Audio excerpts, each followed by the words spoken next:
Assalamualaikum warahmatullahi wabarakatuh. Perkenalkan, nama saya Rika Anggraini Putri dari kelas M222 dengan NIM 220407501024. Jadi di sini saya akan menjelaskan mengenai peristiwa mengkristal. Pendahuluan. Zat adalah suatu hal yang menempati suatu ruang, dan zat memiliki suatu nilai massa. Zat terdiri dari 3 macam, yaitu zat padat, zat cair, dan zat gas. Zat padat memiliki letak molekul yang sangat berdekatan dan letak molekulnya sangatlah teratur. Zat cair adalah suatu zat yang memiliki molekul yang relatif berdekatan dan bergerak molekulnya sangatlah bebas. Sedangkan zat gas adalah suatu zat yang letak molekulnya sangatlah berjauhan dan gerak molekulnya sangatlah bebas. Suatu zat seringkali mengalami perubahan wujud, dan salah satu perubahan wujud zat tersebut yang sering disebut dengan mengkristal. Pengertian mengkristal. Mengkristal salah satu perubahan wujud zat dari gas menjadi suatu padatan, dan peristiwa mengkristal menjadi kebalikan dari proses menyublim. Proses mengkristal memang seringkali terjadi dalam kehidupan sehari-hari, dan mengkristal seringkali menjadi proses pelepasan kalor. Berdasarkan berbagai jenis metode penelitian, disebutkan bahwa mengkristal memiliki perubahan wujud zat yang relatif cepat, dan ada berbagai proses yang akan dilalui saat proses kristalisasi. Proses mengkristal adalah proses perubahan wujud zat yang terjadi karena adanya perubahan bentuk, kandungan, dan ukuran dalam suatu molekul. Benda yang mengkristal di alam terjadi akibat adanya proses mendingin dan mengeras. Kristal menjadikan molekul tertentu berkumpul dan membentuk suatu pola. Pada dasarnya, molekul yang memiliki ukuran yang besar akan sulit untuk mengkristal. Hal ini terjadi akibat berbagai senyawa yang berinteraksi saling menghindari proses kristalisasi. Tahapan proses kristalisasi terbantu dengan pembentukan inti sel yang dengan pertumbuhan kristal. Saat inti sel berkumpul, maka proses pertumbuhan kristal akan berlangsung. Adapun contoh dari peristiwa mengkristal, yang pertama bunga es. Lemari es adalah salah satu peralatan elektronik yang banyak dibutuhkan karena berfungsi untuk menyimpan makanan dan mendinginkan minuman. Lemari es memiliki banyak merek, dan setiap lemari es memiliki kelebihannya masing-masing.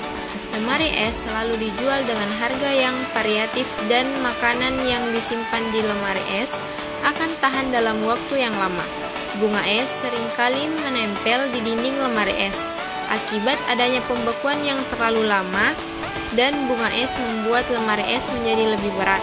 Proses pembentukan bunga es menjadi salah satu proses kristalisasi yang terjadi, dan prosesnya terjadi dari cairan menjadi kristal. Contoh yang kedua, salju. Salju adalah suatu cairan atau air yang jatuh dari atas awan yang telah mengalami proses pembekuan yang menyebabkan bentuknya berubah menjadi padatan, dan proses jatuh salju dari langit seperti air hujan. Salju terbentuk dari partikel uap air yang mendingin di udara dan jatuh ke bumi dengan bentuk seperti kristal. Saat salju mengalami pembekuan, seringkali salju terpecah dan menjadi kepingan salju yang bisa digunakan untuk kegiatan olahraga ski atau kereta luncur. Salju seringkali terjadi pada negara yang memiliki iklim subtropis, dan Indonesia juga memiliki kawasan bersalju, seperti di Gunung Jayawijaya di Papua. Salju memang sangat asing di Indonesia, namun salju memiliki tempat yang cocok dijadikan kawasan wisata di Indonesia. Contoh yang ketiga ada knalpot. Knalpot adalah salah satu perlengkapan kendaraan yang memiliki peranan yang sangat penting untuk membuang gas, dan ukuran knalpot disesuaikan dengan kendaraan yang digunakan. Kendaraan yang tidak menggunakan knalpot tidak akan memiliki tempat untuk membuang gas, dan harga knalpot kendaraan sangatlah bervariatif. Knalpot biasanya terbuat dari aluminium atau seng yang dibentuk menjadi bulat dan didesain sedemikian rupa. Lubang knalpot yang digunakan kendaraan seringkali berwarna hitam Karena adanya gas karbon dioksida yang terbentuk menjadi padatan dan padatan tersebut menghasilkan bentuk layaknya kristal. Untuk membeli atau memperbaiki knalpot, biasanya di tempat yang resmi atau belilah knalpot yang original agar tidak akan mudah rusak. Contoh yang keempat, garam.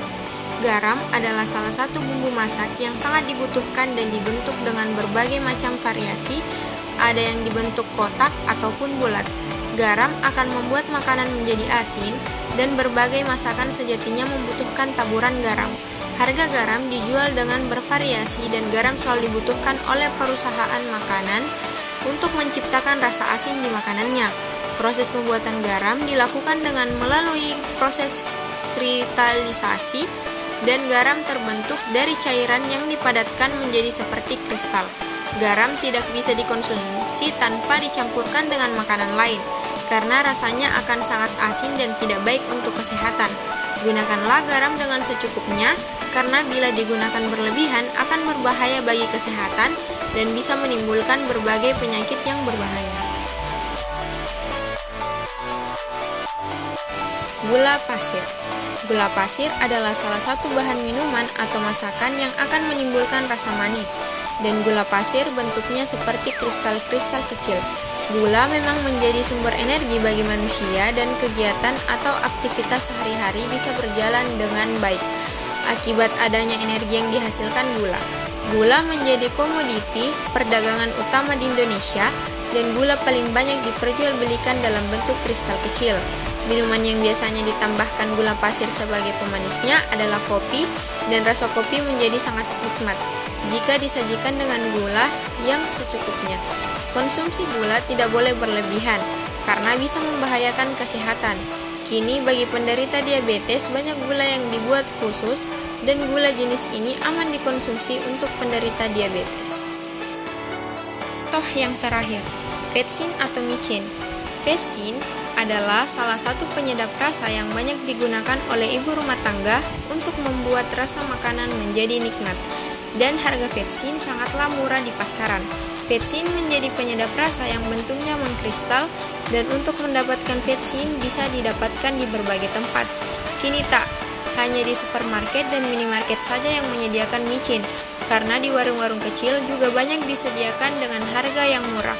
Vetsin menjadi campuran masakan yang menambah rasa masakan menjadi lezat, dan keberadaannya sangat penting dalam suatu masakan. Bentuknya yang menyerupai kristal menjadi vetsin salah satu contoh zat yang mengkristal. Untuk penggunaan vetsin sebaiknya digunakan dengan prosedur yang benar, dan gunakanlah secukupnya, agar tak akan menimbulkan efek samping. Sekian yang bisa saya sampaikan, semoga bermanfaat. Wabillahi taufiq wal hidayah. Wassalamualaikum warahmatullahi wabarakatuh.